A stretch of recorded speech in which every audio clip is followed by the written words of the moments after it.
12వ వచనాన్ని మనం చదువుతున్నాం. దానియేలు గ్రంథము 5వ అధ్యాయము 12వ వచనము. పేజ్ నెంబర్ 736 పేజీ అండి. Page number 736. దానియేలు గ్రంథము 5వ అధ్యాయము 12వ వచనము. ఈ దానియేలు శ్రేష్టమైన బుద్ధి గలవాడై కలలు తెలియజేయుటకును మర్మములు బయలుపరచుటకును కఠినమైన ప్రశ్నలకు ఉత్తరమిచ్చుటకును జ్ఞానమును తెలివియు గలవాడుగా కనబడెను గనుక ఆ రాజు అతనికి బెల్తెషాజరును పేరు పెట్టెను. ఈ దానియేలును పిలువనంపుము. అతడు దీని భావము నీకు తెలియచెప్పును. హల్లెలూయా.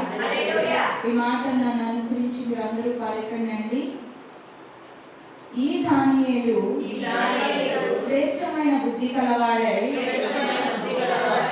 కలలు తెలియచేయుటకును మర్మములు బయలుపరచుటకును కఠినమైన ప్రశ్నలకు ఉత్తరమిచ్చుటకును జ్ఞానమును తెలివియు గలవాడుగా కనబడెను. కనుక ఆ రాజు అతనికి బెల్తెషాజరు అను పేరు పెట్టెను. ఈ దానియేలును పిలువనంపుము. అతడు దీని భావము మీకు తెలియచెప్పును. హల్లెలూయా. హల్లెలూయా. ఈ యొక్క వచనం అంతా మనకు అవసరం లేదు, కానీ మొదట మనం చదువుకున్న మాట ఏంటి అంటే ఈ దానియేలు శ్రేష్టమైన బుద్ధి కలవాడే. ఆ మాట వరకు ఇప్పుడు మనం ధ్యానించబోతున్నాం. హల్లెలూయా. హల్లెలూయా. విశ్వాస జీవితంలో ఒక విశ్వాసికి అవసరమైన 2 రకాల బుద్ధులు ఉంటాయి. అదేంటిది అంటే, ఒకటి శ్రేష్టమైన బుద్ధి, రెండవది నిబ్బరమైన బుద్ధి. నిబ్బరమైన బుద్ధి నేను తర్వాత మీతో పంచుకుంటాను, కానీ మొదటిగా శ్రేష్టమైన బుద్ధి గురించి మీతో చెప్పాలని నేను ఆశపడుతున్నాను. ఈ యొక్క శ్రేష్టమైన బుద్ధి ఎవరికుందంటే దానియేలుకున్నట. హల్లెలూయా. ఆ దానియేలు శ్రేష్టమైన బుద్ధి కలవాడే కాదు, కానీ అతి శ్రేష్టమైన బుద్ధి కలవాడు అని 6వ వచనం 3వ అధ్యాయం 6వ అధ్యాయం 3వ వచనంలో కూడా మనం చదువుకుంటాము. ఇదే దానియేలు గ్రంథంలో 6వ అధ్యాయము 3వ వచనంలో కూడా ఏమని రాస్తారంటే ఈ దానియేలు అతి శ్రేష్టమైన బుద్ధి కలవాడే అని రాస్తారు. హల్లెలూయా. హల్లెలూయా. దానియేలు శ్రేష్టమైన బుద్ధి కలిగి ఉన్నవాడే కాదు, కానీ అతడు అతి శ్రేష్టమైన బుద్ధి కలిగి ఉన్నవాడు. ఈ యొక్క శ్రేష్టమైన బుద్ధి అంటే ఏంటి, అసలు దాని స్వభావం ఏంటి, అది ఎలా ఉంటుంది? ఈ యొక్క శ్రేష్టమైన బుద్ధి అంటే ఈ యొక్క ఒక మనిషిలో ఈ శ్రేష్టమైన బుద్ధిని కనుగొనడానికి లక్షణం ఏంటి అని మనం చూసుకున్నట్లయితే ఈ యొక్క శ్రేష్టమైన బుద్ధి యొక్క లక్షణం ఏంటంటే దానియేలు గ్రంథము 1వ అధ్యాయము 8వ వచనాన్ని చదివి సహాయం చేయండి. దానియేలు గ్రంథము 1వ అధ్యాయము 8వ వచనము. రాజు భుజించు భోజనమును పానము చేయు ద్రాక్షరసమును పుచ్చుకొని తన్ను అపవిత్రపరచుకొనకూడదని దానియేలు ఉద్దేశించి తాను అపవిత్రుడు కాకుండానట్లు వాటిని పుచ్చుకొనకుండా సెలవిమ్మని నపుంసకుల అధిపతిని వేడుకొనగా. హల్లెలూయా. యొక్క శ్రేష్టమైన బుద్ధి స్వభావం ఎలా ఉంటుంది అంటే తనను తాను అపవిత్రపరచుకొనివ్వదు. హల్లెలూయా. హల్లెలూయా. ఈ యొక్క శ్రేష్టమైన బుద్ధి స్వభావం ఎటువంటిదంటే ఈ యొక్క శ్రేష్టమైన బుద్ధి కలిగి ఉన్న వ్యక్తి ఎలా ఉంటాడంటే అపవిత్రపరచుకోవడానికి ఇష్టపడాడు. హల్లెలూయా.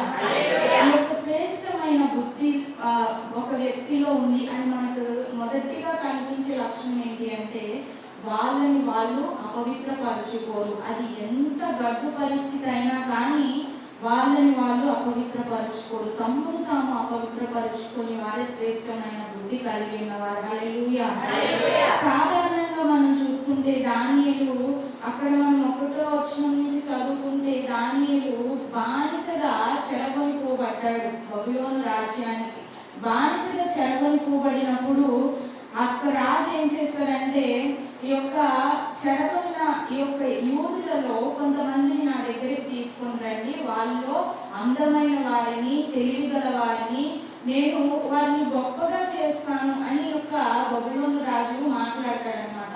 అలా మాట్లాడినప్పుడు సైనికులందరూ వెళ్ళి ఆ యొక్క యూదులలో ఉన్న మంచి యవనస్తులను, అందమైన యవనస్తులను, శ్రేష్టమైన బుద్ధి కలవారిని, అంటే తెలివి గలవారిని, వారందరినీ తీసుకొని వస్తారు. తీసుకొని వచ్చినప్పుడు రాజు సముఖంలో వారిని కొంతకాలం ఏం చేస్తారంటే శిక్షణ అందిస్తూ ఉంటారనమాట. రాజును ఎదుర్కొనే ముందు వారికి శిక్షణ అందిస్తూ ఉంటారు. వారికి మంచి ఆహారం పెట్టడము, వారికి అనేక విధములైన జ్ఞాన విషయాలు నేర్పించడం చేస్తూ ఉండేవారు. ఈ యొక్క దానియేలు కూడా వారిలో ఒకడు. దానియేలు కూడా చెరగనిపోబడిన వారిలో అలా తీసుకొని రాబడ్డాడు అనమాట. అలా తీసుకొని రాబడినప్పుడు ఈ యొక్క రాజు ఏం చేస్తాడంటే, మిమ్మల్ని అందరికీ, ఈ యొక్క చెరకుని తీసుకొచ్చిన బిడ్డలందరికీ నేనేం చేస్తానంటే మంచి ఆహారం పెడతాను. ఎంత మంచి ఆహారం అంటే, మీరు బానిసలుగా వచ్చారు కదా, మిమ్మల్ని నేను తక్కువ చూడను, కానీ మీకు మంచి ఆహారం పెడతాను. ఎంత శ్రేష్టమైన ఆహారం పెడతానంటే, నేను తినే భోజనాన్ని మీకు పెడతాను అని రాజు వారికి వర్తమానం పంపించడం జరిగింది. అయితే దానియేలు ఏం చేస్తారంటే, ఆ యొక్క దానియేలు మీద అధిపతిగా ఉన్న వ్యక్తిని పిలిచి దానియేలు అంటాడు, అయ్యా మాకు ఇవేం వద్దు, మమ్మల్ని మేము అపవిత్రపరుచుకోవాలనుకోవట్లేదు, నన్ను నేను అపవిత్రపరుచుకోవాలనుకోవట్లేదు, ఇది మీరు పెట్టేది శ్రేష్టమైన ఆహారమే, అది మీ కంటికి శ్రేష్టమైన ఆహారమే, కానీ అది మాకు మాత్రం అపవిత్రపరచబడిన ఆహారం అని దానియేలు ఆ యొక్క నపుంసకుడితో మాట్లాడతా, నన్ను నేను అపవిత్రపరుచుకోవాలనుకోవట్లేదు, ఈ ఆహారాన్ని తిని నన్ను నేను అపవిత్రపరుచుకోవాలనుకోవట్లేదు, దయచేసి నాకు ఈ ఆహారం వద్దు అని దానియేలు మొహమాటం లేకుండా చెప్పేస్తాడనమాట. సర్వసాధారణంగా మిగతా బానిసలుగా వచ్చిన బిడ్డలందరూ కూడా, యవనులందరూ కూడా, అరే రాజుగారు వారు తినే ఆహారాన్ని మాకు భుజించమని చెప్పారే, వారు తినే ఆహారాన్ని మాకు కూడా పెట్టారే అని చాలా సంతోషంగా ఏం చేస్తున్నారంటే ఆహారాన్ని భుజించేస్తున్నారు. కానీ దానియేలు ఎందుకు వద్దు అని అన్నాడంటే, ఆహారానికి నన్ను నేను అపవిత్రపరుచుకోవాలనుకోవట్లేదు, ఆహారం తినని ఎందుకు అన్నాడంటే, ఆ యొక్క దేశం ఏంటండి? బబులోను దేశం. బబులోను దేశం అంటే దేవుని ఎరుగని ప్రజలే ఉంటారు అక్కడందరూ కూడా విగ్రహారాధన చేసేవారే.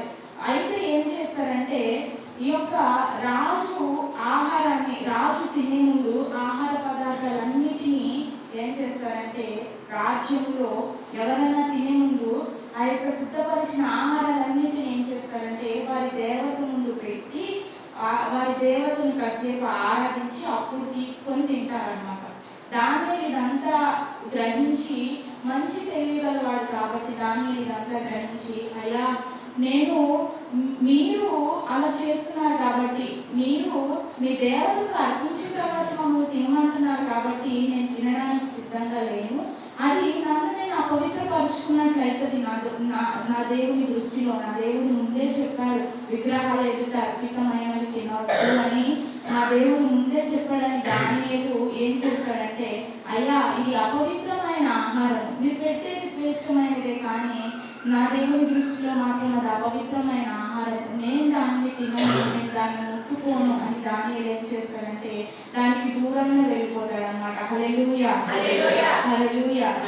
సర్వసాధారణంగా మనకెవరైనా ఒక మంచి నాన్ వెజ్ ఐటమ్ ఇస్తే మనం వద్దంటామండి, వద్దంటామా? ఎవరు వద్దనం.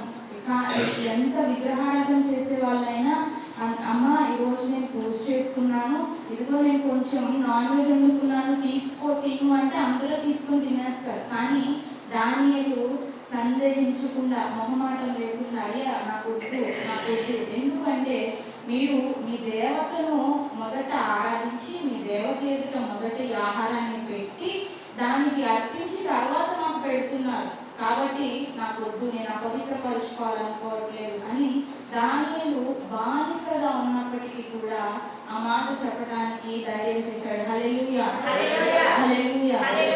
సర్వసాధారణంగా మనమే అదే ప్లేస్లో ఉంటే మనం ఏం చేసేవాళ్ళమండి? అమ్మో, అసలే బానిసలుగా తీసుకొని వచ్చారు, వీళ్ళు చెప్పింది ఇప్పుడు మనం తినకపోతే మనల్ని చంపనన్నా చంపేస్తారు, మనం ఎదురు మాట్లాడితే చంపేస్తారు, లేకపోతే మనం ఇంకా ఏం ఆలోచించామంటే అయ్యో బానిసలుగా మనల్ని తీసుకొచ్చారు కానీ మనల్ని ఎంత బాగా చూసుకుంటున్నారు, మనకి ఎంత బాగా శ్రేష్టమైన ఆహారం పెడుతున్నారని మనలో కొంతమంది తినేవచ్చు. కానీ దానియేలు అటువంటి స్వభావంతో ఆలోచించకుండా, అటువంటి ఆలోచనలేవి తన మనసులో చోటు చేసుకోనివ్వకుండా ఏం చేశాడంటే ఈ అపవిత్రమైనది నాకు వద్దు, ఈ అపవిత్రమైనది తీసుకొని నన్ను నేను అపవిత్రపరచుకోవాలనుకోవట్లేదు అని దానియేలు చెప్పి దాని నుండి తొలగిపోయాడు అన్నమాట. హల్లెలూయా. అది శ్రేష్టమైన బుద్ధి యొక్క లక్షణం. హల్లెలూయా. తన్ను తాను అపవిత్రపరచుకోననిదే శ్రేష్టమైన బుద్ధి. హల్లెలూయా, హల్లెలూయా. శ్రేష్టమైన బుద్ధి కలిగి నిన్ను నువ్వు కాపాడుకుంటే ఏమవుతుందో తెలుసా? శ్రేష్టమైన బుద్ధి కలిగి మనల్ని మనం కాపాడుకుంటే ఏమవుతుందో తెలుసా? ఇంకొక వ్యక్తిని మనం చూద్దాం, ఇంకొక వ్యక్తి జీవితాన్ని మనం చూద్దాం. ఇప్పటి వరకు దానియేలు ఆహార విషయమై తన్ను తాను అపవిత్రపరుచుకోకూడదు అనుకున్నాడు. అదే శ్రేష్టమైన బుద్ధి. రెండవది, ఇంకా శ్రేష్టమైన బుద్ధి లక్షణం ఏంటంటే యోసేపు జీవితం మనం చూసుకుంటే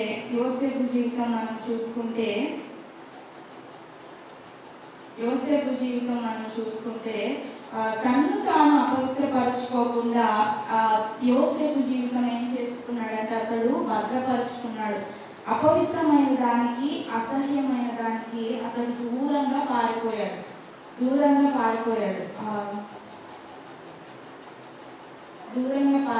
నేను మీకు చెప్పేస్తానండి ఆ యొక్క విషయాన్ని. ఆది కాండంలో మనం చూసుకున్నట్లయితే యోసేపు గురించి మనందరికీ తెలిసిన విషయమే కదా. యోసేపు తన అన్నల చేత ఏం చేయబడ్డాడు? అమ్మివేయబడిన తర్వాత అతడు ఐగుప్తీయులకు అమ్మివేయబడ్డాడు అన్నమాట. ఐగుప్తీయులకు అమ్మివేయబడిన తర్వాత ఐగుప్తులో ఒక వ్యక్తి, పోతిఫర్ అనే వ్యక్తి ఈ యొక్క యోసేపుని కొనుక్కున్నాడు. ఏ విధంగా కొనుక్కున్నాడంటే బానిసగా అంటే తన ఇంట్లో పనివాడిగా ఉండడానికి ఒక యోసేపుని పోతిఫర్ అనే వ్యక్తి కొనుక్కున్నాడు.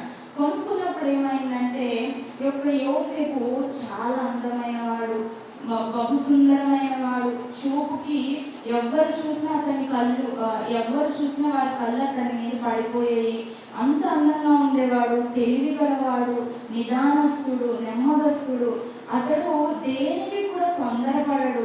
ఈ యొక్క యోసేపు అటువంటి స్వభావం కలిగిన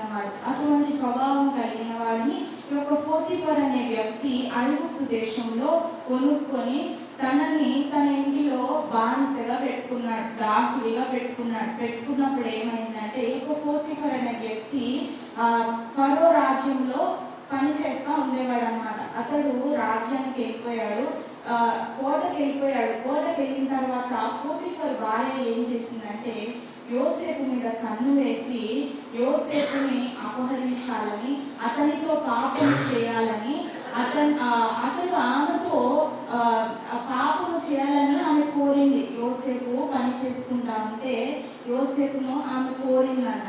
కోరితే యోసేపు ఏమన్నాడంటే అమ్మా, నువ్వు నాకు తల్లితో సమానము, నేను నీతో అట్టి కార్యము చేయను అని యోసేపు అలా చెప్తే ఆ మహిళ వినకుండా అతన్ని బలవంతం చేస్తున్నప్పుడు అతడు ఏమయ్యాడంటే అతడు తన యొక్క నడుముకు కట్టుకున్న తన యొక్క వస్త్రాన్ని ఆమె చేతిలో విడిచి వెళ్ళిపోయాడు. ఎంత చెప్పినా వినట్లేదు, నేను పాపానికి దూరంగా పారిపోవాలని అతడు వెళ్ళిపోయాడు.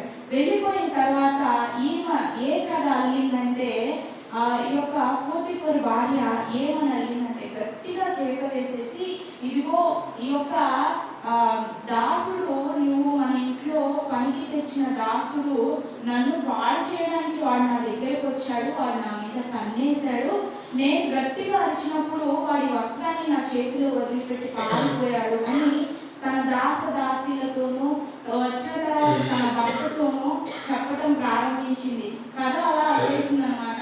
అలా అల్లేసిన తర్వాత యొక్క పోతీఫర్ బహుగా కోపగించి ఏం చేస్తాడంటే, నేను నిన్ను కొనుక్కుంటే, నీవు నా ఇంటిలో నిన్ను ఒక బిడ్డలాగా చూసుకుంటుంటే ఈ పని చేస్తావా అని పోతీఫర్ ఏమాత్రము ఆ విషయాన్ని విచారించకుండా తన భార్య చెప్పిన మాటని నమ్మి యోసేపును చెరసాలలో వేయించేస్తాడు.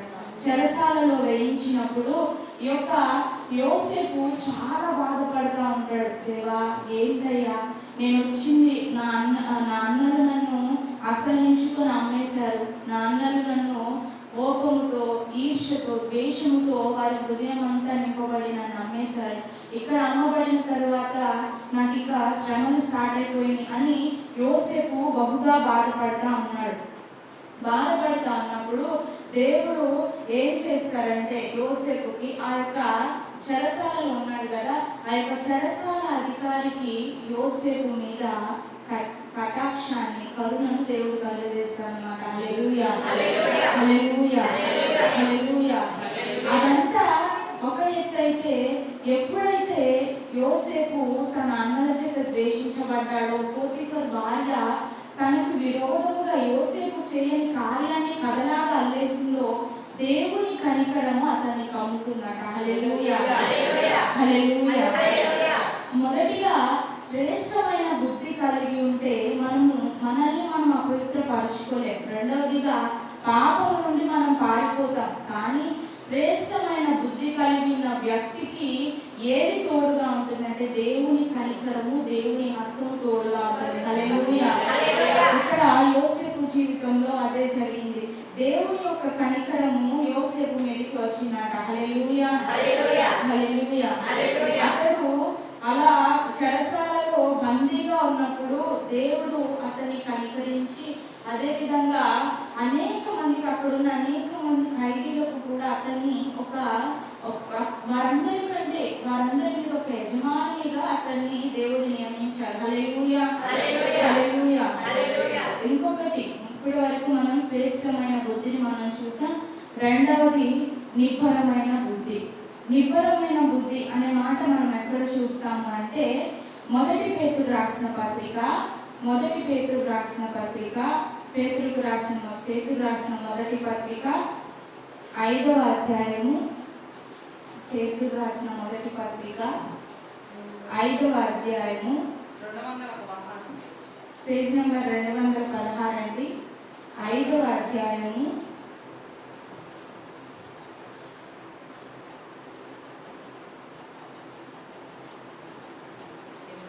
8వ వచనం.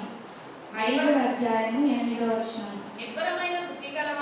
నిబ్బరమైన బుద్ధి గలవారై మెలకువగా ఉండుడి. నీ విరోధి అయిన అపవాది గర్జించు సింహం వలె ఎవరిని మృంగుదునా అని వెదకుచు తిరుగుచున్నాడు. హల్లెలూయా, హల్లెలూయా. ఇప్పటి వరకు మనం శ్రేష్టమైన బుద్ధి గురించి చూసాం. శ్రేష్టమైన బుద్ధి మొదటిగా మనల్ని మనం కాపాడుకునే విధంగా ఉంటుంది. మనల్ని మనం అపవిత్రపరచుకోకుండా యొక్క శ్రేష్టమైన బుద్ధి కాపాడుతుంది. దేవుని కనికరాన్ని మన పైకి రాణిస్తుంది యొక్క శ్రేష్టమైన బుద్ధి కలిగి ఉంటే. రెండవదిగా మనం చూస్తున్నాము నిబ్బరమైన బుద్ధి. నేను మొదట్లోనే చెప్పాను, ఒక విశ్వాసికి 2 రకాలైన బుద్ధులు అవసరము అని. మొదటిగా శ్రేష్టమైన బుద్ధి గురించి మనం ధ్యానించుకున్నాం.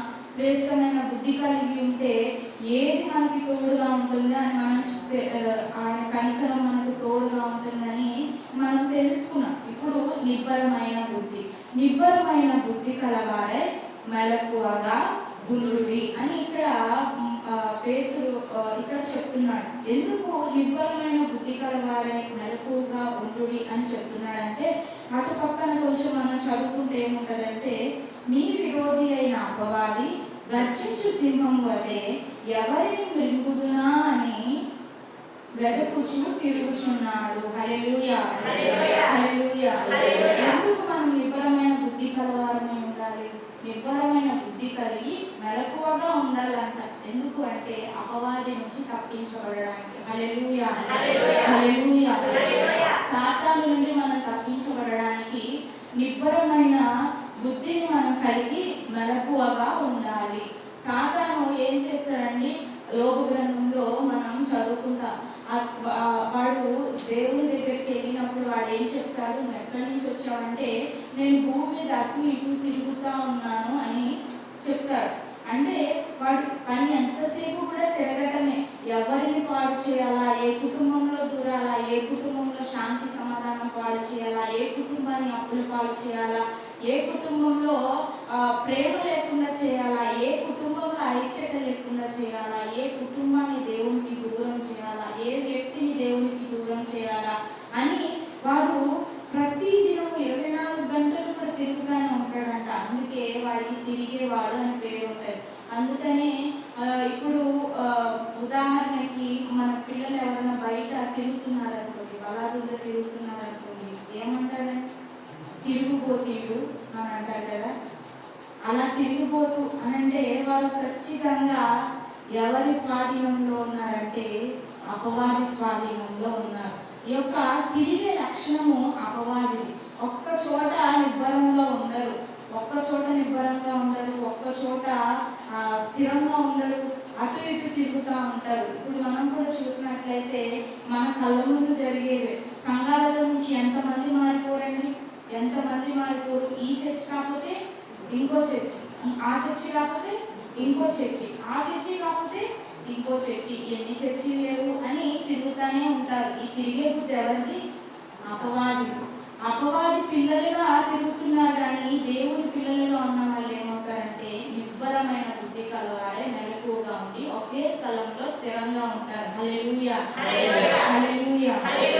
ఈ యొక్క నిబ్బరమైన బుద్ధి మనం ఎందుకు కలిగి ఉండాలి అంటే సాతాను నుండి తప్పించబడడానికి మనం నిబ్బరమైన బుద్ధి కలిగి మెలకువగా ఉండాలి. మెలకువగా ఉండాలని దేవుడు చెప్తున్నారు. ఈ యొక్క మెలకువగా ఉండాలి, నిబ్బరమైన బుద్ధి కలిగి మెలకువగా ఉండాలి అని మాట్లాడుతున్నప్పుడు మీకు ఏ ఉపమానమైన గుర్తొస్తుందా? యేసయ్య చెప్పిన ఉపమానాలు ఏ ఉపమానమైన గుర్తొస్తుందా ఎవరికన్నా? బుద్ధి కలిగిన కన్యకలు, బుద్ధి లేని కన్యకలు కదండి. మెలకువ కలిగి ఉండాలి, నిబ్బరమైన బుద్ధి కలిగి మెలకువ కలిగి ఉండాలి. అంటే మెలకువ కలిగి ఉండాలి అంటే సాతాను నుండి తప్పించబడడానికి, దేవుని రాకడలో దేవుని ఎదుర్కోవడానికి మనం మెలకువ కలిగి ఉండాలి అని ఇక్కడ మనం మాట్లాడుకుంటున్నాం. పెండ్లి కుమారుడు వచ్చినప్పుడు పెండ్లి కుమారుని ఎదుర్కోవడానికి కూడా మన యొక్క నిబ్బరమైన బుద్ధి కలిగి మెలకువగా ఉండాలి అని దేవుడు చెప్తున్నారు. హల్లెలూయా. మత్తయి సువార్త 25వ అధ్యాయము, మత్తయి సువార్త 25వ అధ్యాయము, మత్తయి సువార్త 25వ అధ్యాయము 1వ వచనం నుంచి 13వ వచనం వరకు మనం చూసుకున్నట్లయితే, ఎవరు చదవద్దండి, 1వ వచనం నుంచి 13వ వచనం వరకు మనం చూసుకున్నట్లయితే నేను గబగబా చదువుతాను, దయచేసి మీరు ఆలోచించండి. పరలోక రాజ్యము తమ దివిటీలో పట్టుకొని పెండ్లి కుమారుని ఎదుర్కొంటకు బయలుదేరిన 10 మంది కన్యకలను పోలి ఉన్నది. వీరిలో 5గురు బుద్ధి లేని వారు, 5గురు బుద్ధి గలవారు. బుద్ధి లేని వారు తమ దివిటీలు పట్టుకొని తమతో కూడా నూనె తీసుకొని పోలేదు. బుద్ధి గలవారు తమ దివిటీలతో కూడా సిద్ధలలో నూనె తీసుకొని పోయేది. హల్లెలూయా, హల్లెలూయా. బుద్ధి కలిగి, నిబ్బరమైన బుద్ధి కలిగి మెలకుగా ఉండండి అంటున్నారు. ఈ యొక్క బుద్ధి కలిగి మనం ఏం చేయాలంట? బుద్ధి కలిగి దివిటీలతో కూడా సిద్ధలలో నూనెను తీసుకొని పోవాలి. అంటే మన యొక్క ఆత్మను మనం సిద్ధపరచుకోవాలి. దేవుడు ఏ క్షణాన్ని వస్తారు, ఏ గడియ వస్తారు, ఏ రోజు వస్తారు ఎవరికి తెలియదు. తర్వాత నిమిషమే రావచ్చేమో, ఎవరికి ఏమీ తెలియదు.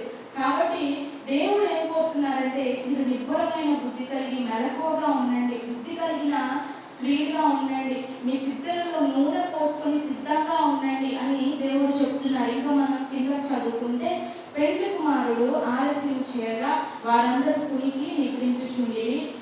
అర్ధరాత్రి వేళ ఇదిగో పెండ్లి కుమారుడు అతనిని ఎదుర్కొన రండి అను కేక వినబడెను.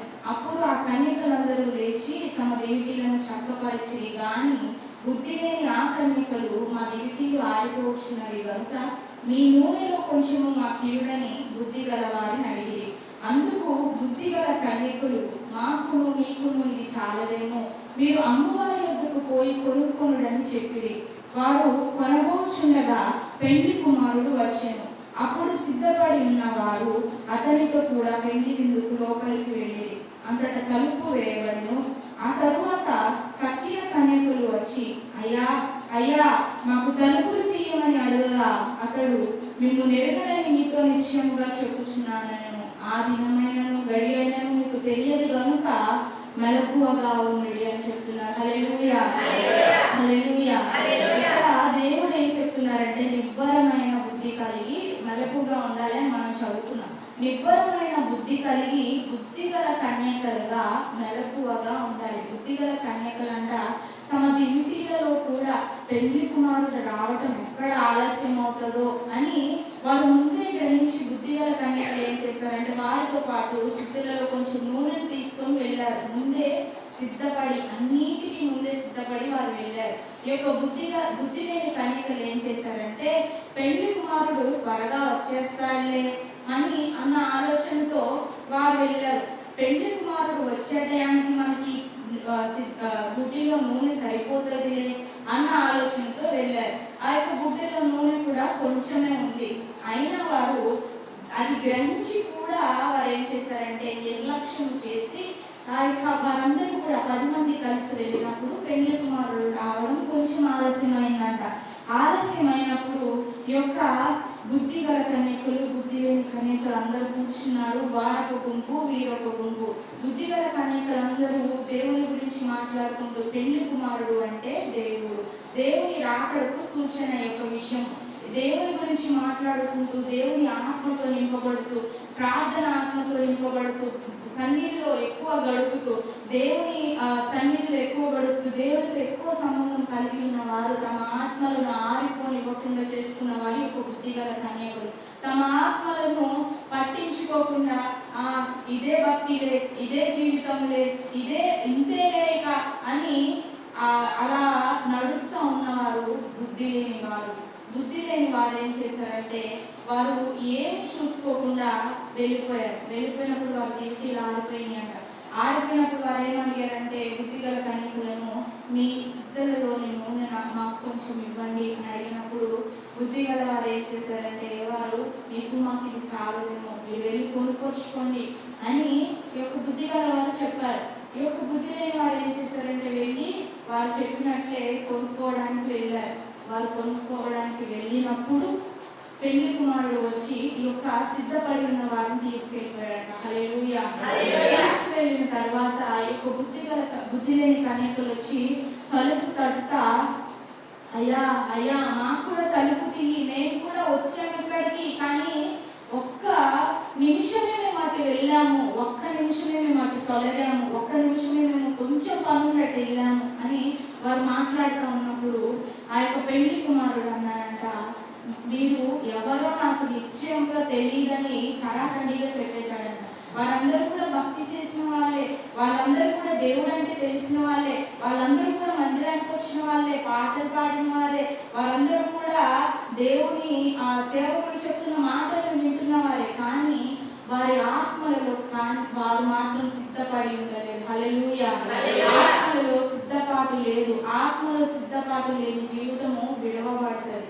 ఇక్కడ యొక్క దేవుని రాకడ సమీపమైనప్పుడు, దేవుని రాకడ సమీపమైనప్పుడు, దేవుని రాకడ వచ్చినప్పుడు ఆత్మలు ఎవరైతే సిద్ధంగా ఉన్నారో, ఎవరైతే ఎటువంటి సిద్ధపాటు అంటే, దేవుడు ఈ క్షణం వస్తే నేను ఆయనతో కూడా నేను ఎత్తబడతాను అన్న సిద్ధపాటు కలిగి ఉంటే వారు ఎత్తబడతారు. లేదు, మీరు ఇంకా నిలువెచ్చని జీవితంలో ఉన్నా, లేదు మీరు ఇంకా పాపంలో ఉంటున్నా, మీరు ఇంకా లోకం వైపు తిరుగుతున్నా, లోక ఆశల వైపు తిరుగుతున్నా, లోకంలో ఉన్న వారందరినీ చూస్తా మీ జీవితాన్ని వెళ్ళబుచ్చుకుంటున్నా, లోకంలో ఉన్న వాటన్నిటితో మీ జీవితాన్ని వెళ్ళబుచ్చుకుంటున్నా, మీరు ఒక్క నిమిషం ఇప్పటి వరకు చర్చిలోనే ఉన్నారేమో, ఇప్పటి వరకు దేవుడికి దగ్గరగా ఉన్నారేమో, మీరు కొంచెం అలా పక్కకి తొలగేసరికి దేవుని రాకడలో అందరూ ఎత్తబడిపోతారు. విడవబడితే బహు ఘోరము, అది తెలుసా మీకు? విడవబడితే బహు ఘోరము. కాబట్టి దేవుడు చెప్తున్నారు, నిబ్బరమైన బుద్ధి కలవారే మెలకువగా ఉండండి. పెండ్లి కుమారుడు ఎప్పుడు వస్తాడో తెలియదు, అంటే దేవుని రాకడ ఎప్పుడు వస్తుందో తెలియదు. కాబట్టి నిబ్బరమైన బుద్ధి కలవారే మెలకువగా ఉండండి అని దేవుడు మనతో చెప్తున్నారు. హల్లెలూయా. ఇప్పుడు దేవుడు మనకి 2 రకాలైన బుద్ధుల గురించి నేర్పించారు. ఒకటి శ్రేష్టమైన బుద్ధి, రెండవది నిబ్బరమైన బుద్ధి. ఈ యొక్క మనం కలిగిన యొక్క బుద్ధి ద్వారా ఈ యొక్క 2 రకాలైన బుద్ధులను మనం కలిగి ఉంటే, ఈ యొక్క 2 రకాలైన క్యారెక్టర్స్ మనం కలిగి ఉంటే మనకేమొస్తుంది అంటే, మొదటి సమూయేలు గ్రంథము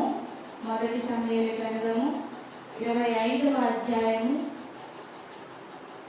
బుద్ధి కలిగి ఉంటే ఏమన్నా మనకి ఆశీర్వాదం ఏమన్నా ఉంటుందా అని మనం చూసుకున్నట్లయితే, మొదటి సమూయేలు గ్రంథము 25వ అధ్యాయము 33వ వచనం అండి.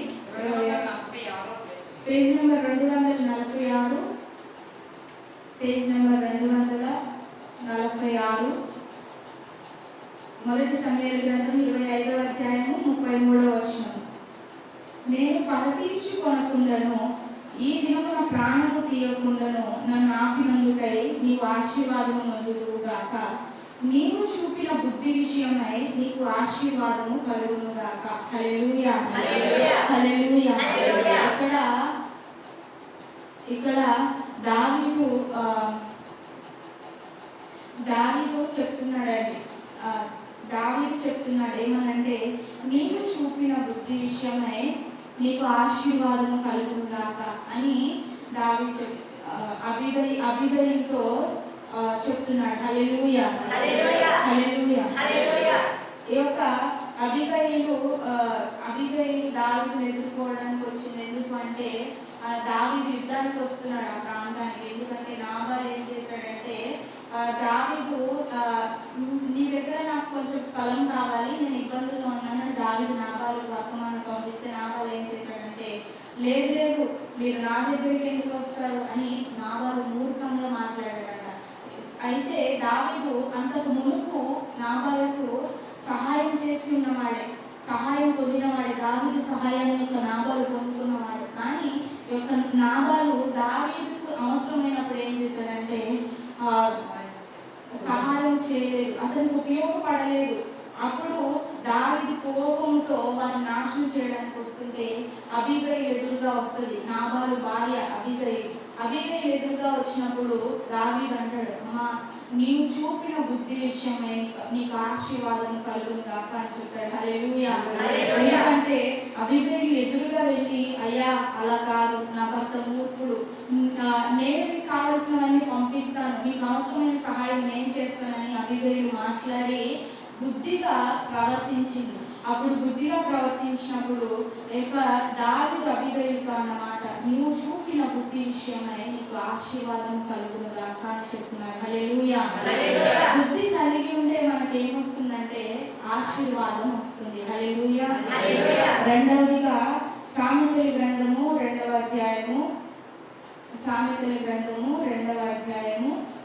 11వ వచనం అండి. సామెతల గ్రంథము 2వ అధ్యాయము 11వ వచనం, పేజ్ నెంబర్ 532 అండి. పేజ్ నెంబర్ 532, సామెతల గ్రంథం 2వ అధ్యాయము 11వ వచనం. బుద్ధి నిన్ను కాపాడును, వివేచన నీకు కావలి కాయను. హల్లెలూయా, హల్లెలూయా. మొదటిగా మనం చదువుకున్నాం, బుద్ధి కలిగి ఉంటే మొదటిగా మనకు ఆశీర్వాదం వస్తుంది. రెండవదిగా బుద్ధి కలిగి ఉన్నప్పుడు మనకి కాపుదల ఉంటుంది. హల్లెలూయా, హల్లెలూయా. బుద్ధి నిన్ను కాపాడును, వివేచన నీకు కావలి కాయను. బుద్ధి కలిగి ఉన్నప్పుడు మనము, మన కుటుంబము, మన పరిస్థితులు, మన వస్తు వాహనాలు, మన గృహాలు అన్నీ కూడా దేవుని కాపుదల కిందకు వస్తాయి అన్నమాట. హల్లెలూయా, హల్లెలూయా. బుద్ధి మనల్ని కాపాడుతుంది. బుద్ధి కలిగి ఉంటే మనకి ఇంకా ఏమైనా లాభం ఉందా అని మనం చూసుకున్నట్లయితే, సామెతల గ్రంథము 19వ అధ్యాయము 8వ వచనం అండి. సామెతల గ్రంథము 19వ అధ్యాయము 8వ వచనం. బుద్ధి సంపాదించుకొనువాడు తన ప్రాణమునకు ఉపకారి. హల్లెలూయా, హల్లెలూయా. బుద్ధి సంపాదించుకుంటే మన ప్రాణానికి మనం ఉపకారం చేసిన వారం అవుతాం. ఎందుకు బుద్ధి సంపాదించుకుంటే మన ప్రాణానికి మనం ఉపకారం ఎందుకు చేసిన వారం అవుతాం? ఈ యొక్క బుద్ధి అనేది ఎవరి దగ్గర నుంచి వస్తుంది అంటే దేవుని దగ్గర నుంచి వస్తుంది. ఈ యొక్క బుద్ధి కలిగి ఉండడానికి కారణం ఎవరంటే దేవుడు. అందుకనే దేవుడు మనతో చెప్తున్నారు, శ్రేష్టమైన బుద్ధిని, నిబ్బరమైన బుద్ధిని కలిగి ఉండండి. ఈ యొక్క బుద్ధి ఏం చేస్తుందంటే మిమ్మల్ని కాపాడుతుంది, మిమ్మల్ని ఆశీర్వదిస్తుంది. ఈ యొక్క బుద్ధిని కలిగినప్పుడు నరకం నుంచి మీరు తప్పించబడతారు. మనం చదువుకున్నాం కదా, పెళ్లి కుమారుడు వచ్చినప్పుడు మనం నిబ్బరమైన బుద్ధి కలవారి మెలకువగా ఉంటే మనం రాకడలు ఎత్తబడతాం. ఈ యొక్క బుద్ధి కలిగి సంపాదించుకున్నప్పుడు మన ప్రాణానికి మనం ఉపకారం చేసిన వారం అవుతాం. ఉపకారం అంటే మేలు. మన ప్రాణానికి మనం మేలు చేసుకున్న వారం అవుతాం. ఎలా అవుతాం అంటే పరలోక రాజ్యంలో చేర్చబడి అవుతాం అన్నమాట. హల్లెలూయా, హల్లెలూయా. మన ప్రాణానికి మనం చేసే గొప్ప ఉపకారం ఏంటో తెలుసా? పరలోక రాజ్యంలో సురక్షితంగా దేవునితో కలిసి ఆరాధించడం. హల్లెలూయా. అక్కడ విచ్చలవిడిగా జీవించేసి మన ఇష్టం వచ్చినట్లు జీవించేసి చేయకూడదు అన్నీ చేసేసి బుద్ధిహీనత కలిగి మనం జీవిస్తే పరలోక రాజ్యంలో మనకు చోటు ఉండదు. పరలోక రాజ్యంలో మనకి స్థానం ఉండదు. దేవుడు మీరెవరో నాకు తెలియదు, పక్కకు పోండి అని నెట్టేస్తాడు అంతే. కరుణ కటాక్షం అక్కడేమి ఉండవు. దేవుడు మరణం వరకు మనల్ని బ్రతిమలాడతారు, కానీ మరణం తర్వాత ఆయన మనల్ని బ్రతిమలాడలేదు. కాబట్టి మరణానికి ముందే మనం రక్షణ పొందాలి. మరణానికి ముందే ఆయనను తెలుసుకోవాలి. మరణానికి ముందే ఈ యొక్క భూమి మీద ఉన్నప్పుడే మనం ఆయన గ్రహించాలి. ఆయన ఆత్మీయ జీవితంలోనికి మనం అడుగు పెట్టాలి. నిజమైన ఆత్మీయ జీవితంలోనికి మనం అడుగు పెట్టాలి. నిజమైన ఆత్మీయ జీవితంలోనికి మనం అడుగు పెట్టినప్పుడే మన ప్రాణానికి మనం ఉపకారం చేసుకున్న వారం అవుతాం. ఇంత బ్రతికి మనము చివరికి నరకానికి వెళ్తే ఏం లాభం అండి? చివరికి నరకానికి వెళ్తే ఏం లాభం? ఇన్ని దినాలు చర్చికి వచ్చి, ఇన్ని దినాలు కూడా పాటలు పాడి, ఇన్ని దినాలు కూడా వాక్యం విని, ఇన్ని దినాలు కూడా అంత భక్తి చేసి మనము దేంట్లో నన్ను తప్పిపోయామనుకోండి, దేవుడు మనల్ని అలా త్రోసేస్తారు. మనకి మరణం ఎదురైనప్పుడు మనం ఏం చేస్తామంటే, ఒక విశ్వాసి మరణం ఎదురైనప్పుడు ధైర్యంగా దాన్ని ఎదుర్కోగలడు. కానీ అవిశ్వాసి అధైర్యపడిపోతాడు. ఎందుకు అంటే మరణము భయాన్ని కలుగజేస్తుంది. కానీ దేవుడు ఏం చేశాడంటే, యేసుక్రీస్తు ప్రభు ఆయన మరణించి మరణం అంటే భయం లేకుండా మనకి కలుగజేశారు. ఎందుకు అంటే పునరుద్ధాన శక్తిని ఆయన మనకు అనుగ్రహించారు. పునరుద్ధాన శక్తి ద్వారా మరణం మన మీద రాజ్యము చేయకుండా దేవుడు మనకి సహాయం చేశారనమాట. కాబట్టి దేవుడు ఏం చెప్తున్నారంటే, మీ ప్రాణానికి మీరు చేసే గొప్ప ఉపకారం ఏంటంటే, పరలోక రాజ్యంలో ఎప్పుడైతే మీ ప్రాణాన్ని, మీ ఆత్మను మీరు చేర్చుకుంటారో అదే మీ ప్రాణానికి మీరు చేసే గొప్ప ఉపకారం అని దేవుడు చెప్తున్నారు. హల్లెలూయా, హల్లెలూయా.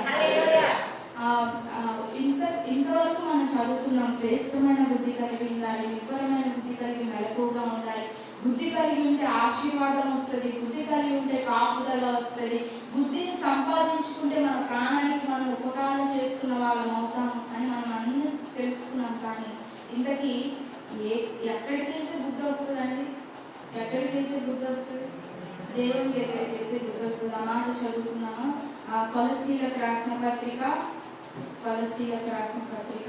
2వ అధ్యాయము 3వ వచనం అండి. కొలస్సీలకు రాసిన పత్రిక 2వ అధ్యాయం 3వ వచనం, పేజ్ 183 అండి. కొత్త నిబంధన పేజ్ నెంబర్ 183. కొలస్సీలకు రాసిన పత్రిక 2వ అధ్యాయము 3వ వచనం. బుద్ధి జ్ఞానముల సర్వ సంపదలు ఆయన యందే గుప్తములై ఉన్నవి. హల్లెలూయా, హల్లెలూయా.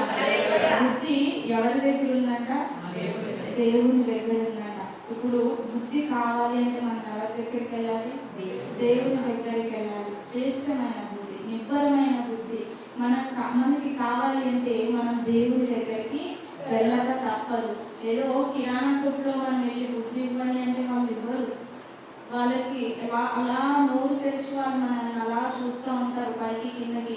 ఏం అడుగుతున్నా, నీకు అసలు మైండ్ ఉందా మైండ్ లేదా అని వాళ్ళు అలా చూస్తారనమాట. కానీ దేవుని దగ్గరికి వెళ్ళి నువ్వు దేవా నాకు బుద్ధి కావాలి అంటే ఆయన నిన్ను అలా చూడరు.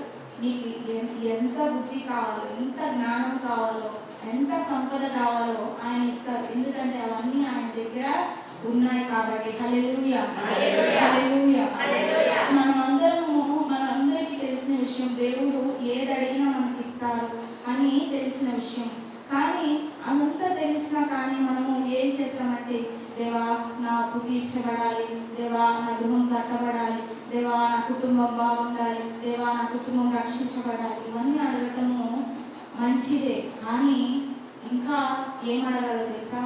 దేవుణ్ణి, దేవా నీలో నన్ను పెంచు, నీ ఆత్మీయతలో నన్ను పెంచు, విశ్వాసంలో నన్ను పెంచు, నాకు నిబ్బరమైన బుద్ధిని దయచే, శ్రేష్టమైన బుద్ధిని దయచే, పాపానికి దూరంగా నన్ను ఉంచు, దేవా నిన్ను హత్తుకొని జీవించేలాగా నన్ను చెయ్యి అని మనం దేవుని అడగగలిగితే దేవుని హృదయము సంతోషంతో నింపబడతారండి. ఆయన మామూలుగా సంతోషించరు. మనము లోక సంబంధంగా అడిగింది ఒక వ్యక్తి అయితే, ఆత్మ సంబంధంగా మన ఆత్మను కాపాడుకోవడానికి అడిగింది ఇంకొక వ్యక్తి. దేవుడు రెండు ఇవ్వగలరు, కానీ ఆత్మ సంబంధమైన వాటిని మనం అడిగినప్పుడు దేవుడు ఇంకా ఇష్టపడతారు మనం అంటే. హల్లెలూయా, హల్లెలూయా. కాబట్టి ఈ దినం నుంచి మనం ఏం చేద్దామంటే, ఆత్మ సంబంధమైన బుద్ధి కలిగి దేవుని ఆత్మ సంబంధమైన వాటి కొరకు అడుగుదాం. ఆత్మ సంబంధమైన వాటి కొరకు అడిగితే తర్వాత ముందు ఆయన చిత్తాన్ని, ఆయన రాజ్యాన్ని వెతికితే మనకు కావాల్సినవన్నీ ఆయన అనుగ్రహించేస్తారు. ఇప్పుడు అదే విషయం సొలొమోను జీవితంలో జరిగింది కదా. సొలొమోను రాజు అయిన వెంటనే, దేవా నా రాజ్యము ఎక్స్పాండ్ అయిపోవాలి, నా రాజ్యం విస్తరించబడిపోవాలి, నాకు సంపద వచ్చేయాలి, నాకు అనేక మంది నా దగ్గర కానుకలు తెచ్చేయాలి, అనేక మందికి నేను రాజుగా ఉండాలని అతడు కోరుకోలేదు. కానీ దేవా ఈ ప్రజలను పరిపాలించడానికి నాకు బుద్ధి జ్ఞానాన్ని దయచే అని అతడు కోరుకున్నాడు. కాబట్టి ఆ రెండింటిని అతడు కోరుకున్నాడు కాబట్టి మొదటిగా దేవుడు సంపదను కూడా అతనికి ఇచ్చేశాడు. హల్లెలూయా, హల్లెలూయా.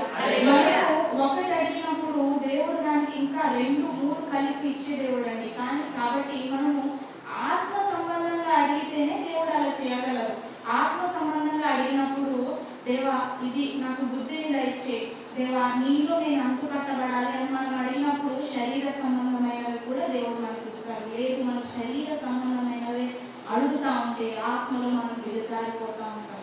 కాబట్టి ఈ దినం నుంచి మనం శ్రేష్టమైన బుద్ధి కలిగి, నిబ్బరమైన బుద్ధి కలిగి, దేవుని ఈ యొక్క బుద్ధి ద్వారా మనల్ని మనం కాపాడుకుంటూ, ఆశీర్వాదం పొందుతూ, మన ప్రాణానికి కాపుదల ఇస్తూ, మనం మరణించిన తర్వాత మన ప్రాణానికి కాపుదల ఇస్తూ ఆయనను మనం సేవిద్దాం. ఇచ్చిన వాక్యం దేవుడు